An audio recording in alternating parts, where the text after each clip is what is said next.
What's going on, all you gamers? Today I'm going to be going over how the first hour of Phantasy Star Online 2 New Genesis played out.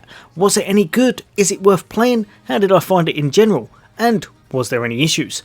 Well, if you'd like to know, then stay tuned. That's coming up next.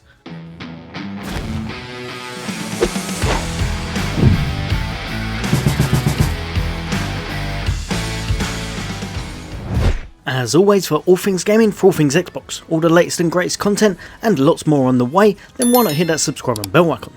But for today, let's get on with it.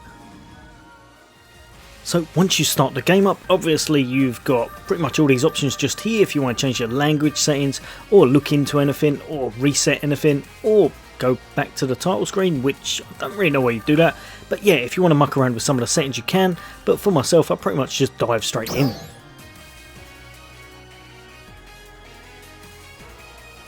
Then it asks you if you'd want to do cross-platform, which it looks like you do anyway. However, it basically gives you the option to communicate with them. So if you pick no, it looks like cross-platform is still going to happen, but you won't be communicating with them as such. So you may as well press yes. On to the next screen, and it's basically down to the ships, which I believe are like the servers of sorts. So obviously the second one is actually not, I was about to say maintenance, the second one is full, so we've jumped straight into ship 1, which is Feo.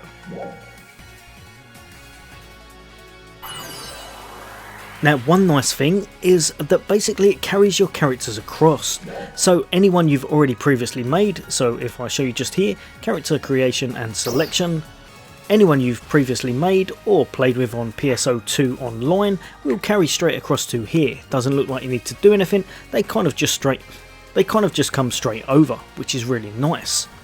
Now for this I am going to create a new character just to have a little look at the differences, but to be perfectly honest it looks like they're very similar but a lot better looking. I'm guessing there'll be a lot more options, and this is one thing that's definitely to note. If you have a little look down the bottom here, a humanoid race with a standard appearance and body type. Humans have a good overall balance of abilities and have no strength or weaknesses. But here's the bit that's quite different. I didn't realise this on this game. However, these in-game abilities only take effect when playing classic pso2. So basically for New Genesis, it looks like the type and character type, should I say, that you're actually picking will just be for the purposes of looks and customization. They won't have any buffs or attributes given to them like they did in the original, where basically, say for example, you were going to pick, I think it's like a Newman, you'd probably be picking them as either a Techer or a Force, because most times they get extra intellect or tech power to kind of up their damage when you're going with that role. Obviously with these, it looks like all of them, pretty much you're going to pick them just for your overall looks, how you want to present them, and how you want to customise them later on further down in the game. There's a lot of options, an absolute abundance of options. So if you want to zoom in, you very much can do. So if I learn how to do it, so pressing X on the Xbox at the very least, basically zooms in all the way, and if you want to kind of fine tune it as such, you can definitely see that the graphics are very much improved from pso2, the original one. Obviously, like I said, that's probably showing its age a bit now because it's like coming up to, I think it's about 11 or 12 years old. That's pretty crazy. Body type selection, so if you want to change it to that. So basically you can intermingle everything. If you want a man-woman or a woman-man, you very much can. It looks like you can also... okay, yeah. You... Changing body type will cause the following items to reset. Skin, body and paint, layering... I just want to see, can we have that? Let's have a look. Wow, right, you can do an awful lot. I know I've not gone into it too much, but if you want your character to be crazy in this, you very well can by the looks of it. Now at the start you're going to have 6 classes to choose from. There may be more further down the line. I'd say just pick the one that you like the looks of or that you think will be to your style. I like how it gives, as you can see there's a lot to do. Waist and legs if you want to change everything around, and of course physique or chest. No doubt in my mind that a lot of people will be jumping straight over to this if you want to completely overhaul your character and give them kind of a bigger chest or bigger boobies by the looks of it. I can see a lot of people personalising this. Oh my god, you can even do the angle. Okay, that's like I said, there's going to be a lot of people kind of spending a lot of time doing this. I'm going to create my character and then jump into the game, and let's see how it plays. It's a meteor. Right, so the game kicks off, and like a lot of great heroes, you start off by pretty much falling out of the sky. You are fortunate enough, however, to have a very soft landing, and even luckier than that, you're greeted by some really friendly faces. Unfortunately for you, it's not very long before you encounter the enemies that are in this game, known as the dolls. Now, I didn't know it this early on, but there are quite a few cutscenes in this game, so you may well be skipping some, or you're going to kind of make the game a little bit longer just for the sheer fact that, like I said, there are quite a few cutscenes. So love them or hate them, if you want to, just skip them or watch them, it's completely up to you. Now, like I said, a battle ensues, and straight away I could feel that the actual mechanics and the speed of the game are very, very good. It's definitely more fluid and definitely much faster paced than pso2 originally was. Really nice, and it takes a bit of getting used to, but I can see this being a big advancement in the actual gameplay. Now, once this battle is over, you learn of the most vital moves in the game, pretty much photon glide, and along with the dash, that means you can get around everywhere much faster. You can cover some areas really quickly, whereas previously in pso2 it did seem a little lackluster and a little bit slow.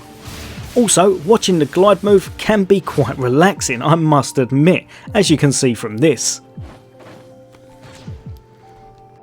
Now, unfortunately, moments later, the game did kind of take a while and then did eventually freeze. So the next quest couldn't be completed, as it said the server had become unresponsive. I reset my Xbox and was put straight back where I was, so luckily there wasn't really any progress that was lost, which was nice. Now, I would say that pretty much the first part of the game, for at least an hour or so, maybe even longer, is pretty much classed as a kind of prologue / tutorial where you'll learn the basics mechanics such as dash, locking on, using your photon arts and block, etc. If you're watching any of the gameplay and thinking that my kind of fighting style sucks a little bit, that's pretty much because it does. Coming over from Outriders, I was pressing B an awful lot to dodge roll, which doesn't exist in this game, and absolutely making a mockery of pretty much all of the fighting mechanics in the game. Definitely, as someone who hasn't played pso2 in an awful long time, I need to get used to it all again. Now, the game itself is very RPG-esque, and you'll get a lot kind of go from A to B or go here and do that. Obviously, this is very kind of part and parcel in most MMOs and most RPGs. Now, one thing I can say is that I really like the fighting mechanics in this. Hunter class to me seems like it may be one of the best, kind of picking if you're learning the basics as such, and if you're not locking on properly or you're not the best, this may be a great starting class, as I myself found out. Now, one thing about this game, and pretty much any game that has this that I've never really cared for, very similar to Destiny and such, when the lead character doesn't actually get any cutscenes where he actually speaks. It's kind of just gelled over, they're just standing there and you've got to just guess. This can lead to some very strange scenes, especially early on in this game, when you're being kind of introduced to the whole community as such, and instead you kind of just stand there and...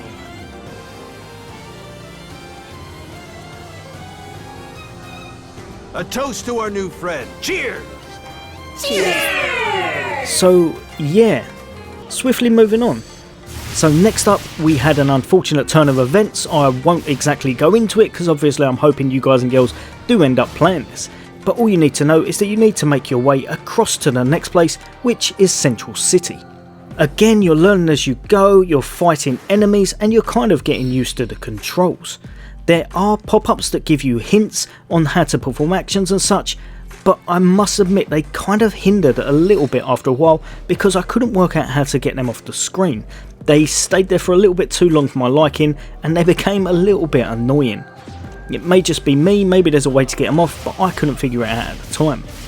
Now, once you're at the city, more cutscenes ensue, and I would definitely say that one of the best powers you'll be able to get on your alt characters will be the skip button. I'm guessing once you've seen all of this, you probably won't be watching this many cutscenes again, as they definitely look like they'll chunk out the time a bit.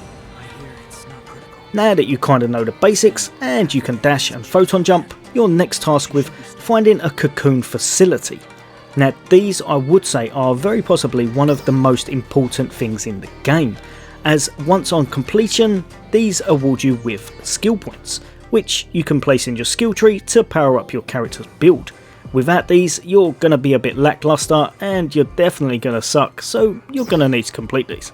Now I absolutely smashed this first test. I met Dozer and his speech kind of filled me with vigour, and then I completely botched up a few jumps but still got 5 stars very easily in record time, which leads me to believe that there is a little bit of leeway in this first test as such, which is nice to either returning players to pso2 or to players that haven't played it at all. In the process I had also learnt Photon Blast, which is a really strong attack you can kind of chuck on your sub palette, but it has a really high cooldown, so you can't use it very often, but when you can you're going to do some really significant damage. Now because I had absolutely blasted my way through that content, I made my way to the next cocoon, and feeling pretty secure that I'd got the skills down and got the hang of things a little bit better, I tested my metal against an enhanced enemy. Now these are actually significantly tougher. I was a little bit under geared and a little bit under level, but I felt pretty confident. However, the game had glitched out a little bit and I could no longer target lock the enemy, which you should all note is absolutely awful. Trying to fight single targets without the target lock does not work well in the slightest. Definitely make sure you're target locking whenever you can, as it makes those single fights and probably a lot of the fights in the game much easier. Now after being punched in the face around about 1,000,000 times and using about 8 or 9 healing items, I finally managed to beat him and got the next skill point. These skill points could then be put into my skill tree, and one thing I really liked about the skill tree, which I'll just go over quickly, is the fact that it gives you a little hint at the start of 1 or 2 skills that you can put on that will really help you out early game. I took their advice, I chucked it on the ones that they told me, or at least one of them, and I must admit straight away I could tell that my character was a lot better. He had a lot more survivability, and I think that's what they're going for at the start, just to try and make it so that you can play the content a little bit easier and survive. I really liked this and found it very helpful because, like I said, I hadn't played pso2 for quite some time and had pretty much forgotten everything. I had only just kind of started a hunter character on my previous game, so I didn't really know much about the class in general, and this tip really helped. Now obviously further down the line there'll be a lot you can do, you'll have a lot more skill points to invest and you can make the build unique and your own. Also you'll be able to pick a subclass later on, meaning that you can really specialise in how you want your character to play, what skills you want them to have, what weapons as well, obviously because the subclass will determine that, giving you a really unique feel for each character you create and giving you the kind of option to play to your exact playstyle. Really nice, and it really can change up how a character feels to one or another. Now I was nearing the end of my playtime and a few things had pretty much become evident. One was that the game looked a lot better aesthetically. It was much more pleasing and a lot more crisper. 2, the environments were much more expansive and vast, although judging from the map when I opened it up, I don't exactly know how big the area really is that we can cover at the moment, so we may have to see further down the line on that. 3, some of the quests are in fact quite mean. The next one I was tasked with was to pretty much go out and kill some defenseless creatures and go and get myself some items that looked a little bit like succulent burgers to pretty much boost my stats of sorts. And finally D, earlier on when I thought the game had glitched out, I now realised that I had in fact pressed in the right analog stick and instead I'd gone into what I can gather is the kind of look around mode, and basically you can't actually target anything in there. So a few moments later and I'd come across an absolutely huge enemy doll. This thing was gigantic. It must have been a team battle or definitely something to take on when you're at max level of sorts. It was an absolute beast. I pretty much heroically ran away whilst dodging his beam of death. I managed to make my way past him, get up to the ridge that I needed to get the last kill to complete my quest. Just as I'd done that, unfortunately he managed to land a kind of snipe through about 4 trees and hit me in the back of the head. Upon that, I decided that that was pretty much enough for me for one day. Overall, I'd really enjoyed the game. There was obviously a lot left to do and I'd barely scratched the surface. I'd not crafted any weapons, upgraded anything, or really found any good items to equip. Obviously there was still a lot to do in the game and a lot to do with my build and character development. Also, just so you know, there were a few issues. I did have a little bit of lag, I did have a little bit of kind of frame rate drop. I don't know if that's due to the server being completely packed or the fact that I'm on the Xbox One X rather than the Series X, but it definitely did have a few minor issues, but nothing major. All in all, I was glad I'd spent some time on this, and I'll definitely be jumping back on to kind of play some more and level up my character and maybe even an all. As always guys and girls, I hope this has helped, and for all things gaming, for all things Xbox. Take care, I'll see you on next day.